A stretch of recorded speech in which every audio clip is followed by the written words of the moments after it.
नमस्कार दोस्तों, मैं अंकित मिश्र एक बार फिर से हार्दिक स्वागत करता हूं आपके अपने चैनल अभिनव इंक पर। दोस्तों, हिस्ट्री की एक बहुत ही शानदार सी क्लास लेकर एक बार फिर से आप सबके समक्ष उपस्थित हूं और ये होने वाला है हमारा प्रैक्टिस सेट नंबर 2। दोस्तों, अगर आपको जीरो से हीरो बनना है तो इस प्रैक्टिस सेट को ज्वाइन कर लीजिए, क्योंकि यहाँ पर आपको ऐसे ही इंपॉर्टेंट क्वेश्चन कराए जाएंगे जो आपके पेपर में पूछने के बहुत अधिक चांस हैं। तो चलिए दोस्तों, अपना टाइम वेस्ट न करते हुए सीधे वीडियो की शुरुआत करते हैं। तो यहाँ पर देखेंगे कि आज का हमारा पहला और पूरे सीरीज का 11वां क्वेश्चन कि मोपला विद्रोह का नेतृत्व किसने किया। बहुत ही इंपॉर्टेंट क्वेश्चन है और जितने भी क्वेश्चन आज मैं लेकर आया हूँ सारे आपके मॉडर्न हिस्ट्री के हैं, क्योंकि आप भी जानते हैं कि जब इतिहास के क्वेश्चन आते हैं तो सबसे ज़्यादा आधुनिक इतिहास के क्वेश्चन आते हैं। तो जो मोपला विद्रोह था इसका नेतृत्व किया था अली मुसलियार ने। किसने? अली मुसलियार ने। सीधा सीधा इसको आपको याद ही करना है। नेक्स्ट क्वेश्चन है कि 1857 ईस्वी की क्रांति में फतेहपुर से भारतीय नायक कौन था। फतेहपुर से दोस्तों पूछ रहा है, तो फतेहपुर से भारतीय नायक आपके अजीमुल्ला थे। दोस्तों, यहाँ पर 1857 ईस्वी की जो क्रांति थी इसमें भारतीय नायक कहाँ से कौन थे, ये परीक्षा में बहुत पूछा जाता है। तो एक तो आपसे दिल्ली से पूछता है कि दिल्ली से किसने नेतृत्व किया था।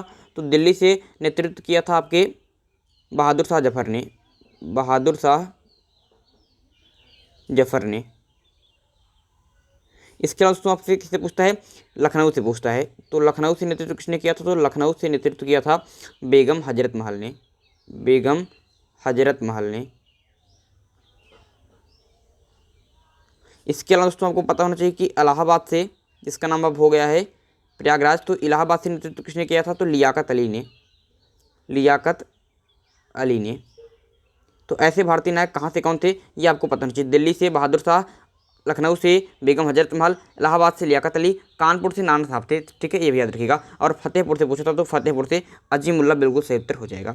एक क्वेश्चन पूछता है कि 1857 ईस्वी की क्रांति के समय आपके गवर्नर जनरल कौन थे। तो लॉर्ड कैनिंग थे। कौन थे आपके? Lord Canning.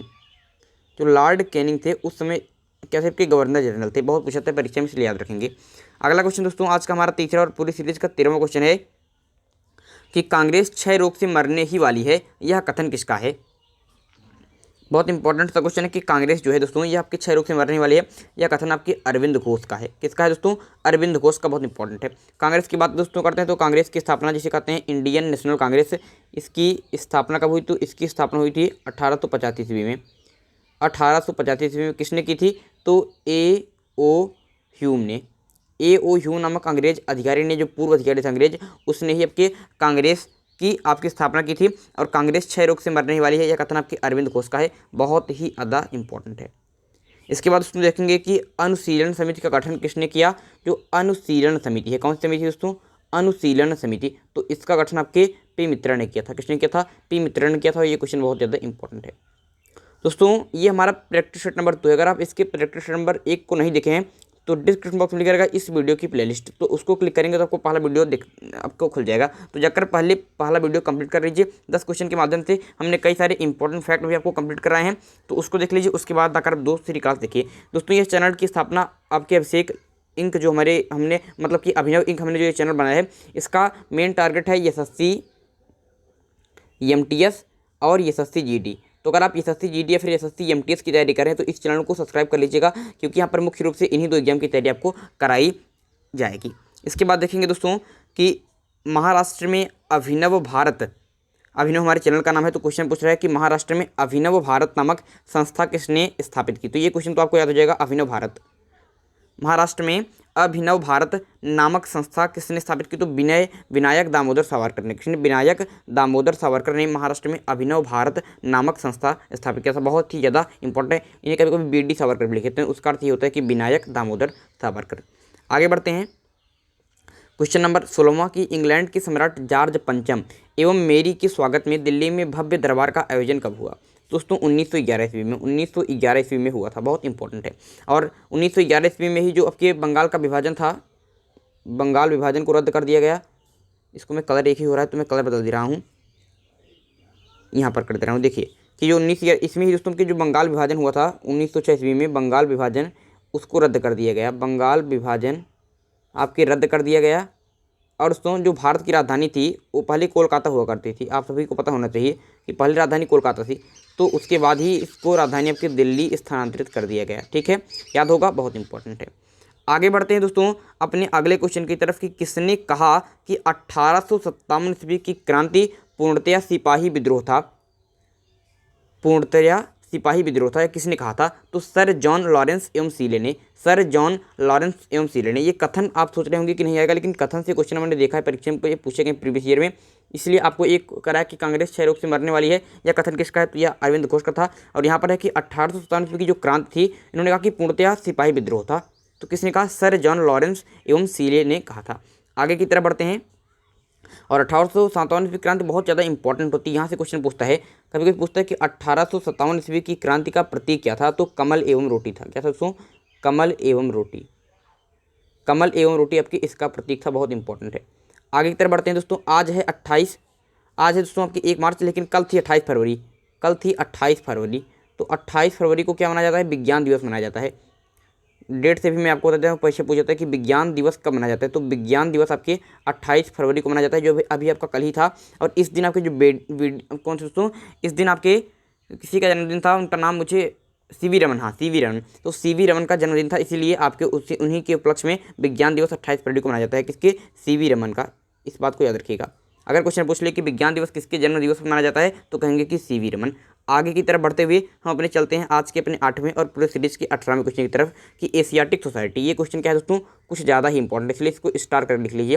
कई बार पूछा गया कि एशियाटिक सोसाइटी की स्थापना किसने की? तो विलियम जोन्स ने। किसने? विलियम जोन्स ने एशियाटिक सोसाइटी की स्थापना की है। आगे की तरफ बढ़ते हैं कि तीनों गोलमेज सम्मेलन में, तीनों जो गोलमेज सम्मेलन हुआ था, राउंड टेबल आपके हुआ था,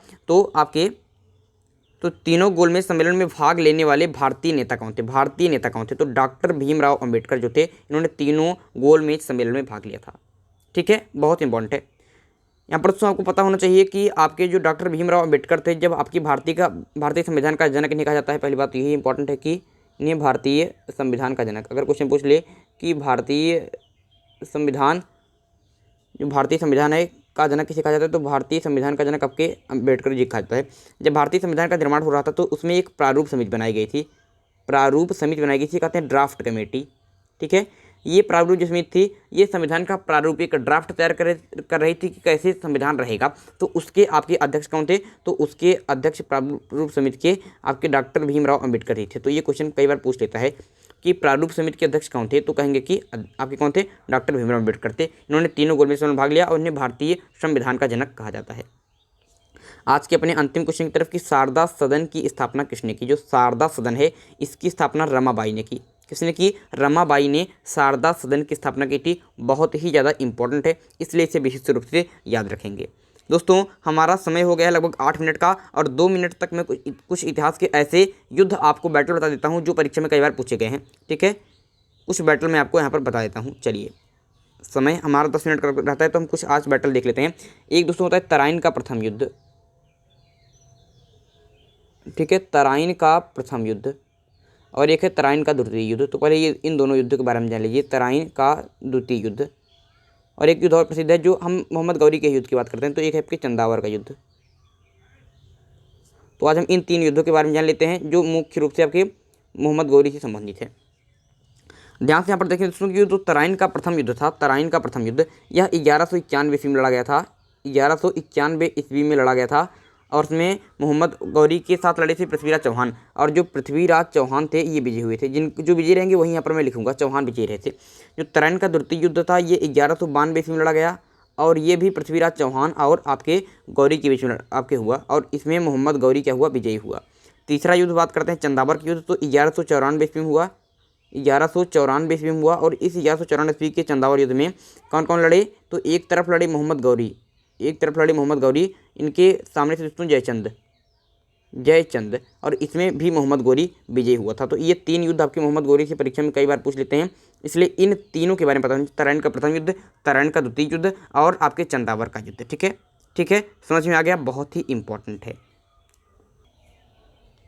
तो यहाँ से हमारा हिस्ट्री का प्रैक्टिस सेट नंबर 2 भी समाप्त होता है। बहुत इंपॉर्टेंट क्वेश्चन आज हमने किए। और दोस्तों अगर आप ये सीरीज नहीं देख रहे हैं, ये एसएससी, एमटीएस और जीडी के लिए जीके के मोस्ट इंपॉर्टेंट 1000 क्वेश्चन का धमाका, यह कतई जहर सीरीज अगर आप नहीं देख रहे हैं तो बहुत भूल कर रहे हैं। इसलिए डिस्क्रिप्शन बॉक्स में लिखा रहेगा आपके 1000 क्वेश्चन का धमाका कतई जहर सीरीज, तो जाकर तुरंत ज्वाइन कर लीजिए। अभी तक इसके मात्र 2 ही वीडियो हुए हैं, तो जाकर आप देख सकते हैं। प्रत्येक शाम 4 बजे प्रत्येक शाम 4 बजे आपको इसकी क्लास मिलती है और सुबह 8 बजे आपको हिस्ट्री की क्लास मिलती है। तो दोनों क्लासों को ज्वाइन करना है जितने भी MTS और GD के विद्यार्थी हैं। ठीक है दोस्तों, तो उम्मीद करता हूँ कि ये वीडियो आपको अच्छा लगा होगा। अगर वीडियो अच्छा लगा तो वीडियो को लाइक कीजिएगा, चैनल को सब्सक्राइब कीजिएगा, क्योंकि यहाँ पर इसी प्रकार के वीडियो मिलते रहते हैं। अपने मित्रों को बताइएगा कि बहुत ही शानदार सी क्लास एक नया चैनल खुला है अभिनव इंक, और इस अभिनव इंक चैनल पर आप लोगों को SSC GD MTS की बहुत शानदार तरीके से तैयारी कराई जा रही है। तो उनको भी बताइए, उनको भी जोड़िए और आप भी जुड़े रहिए। बहुत बहुत धन्यवाद।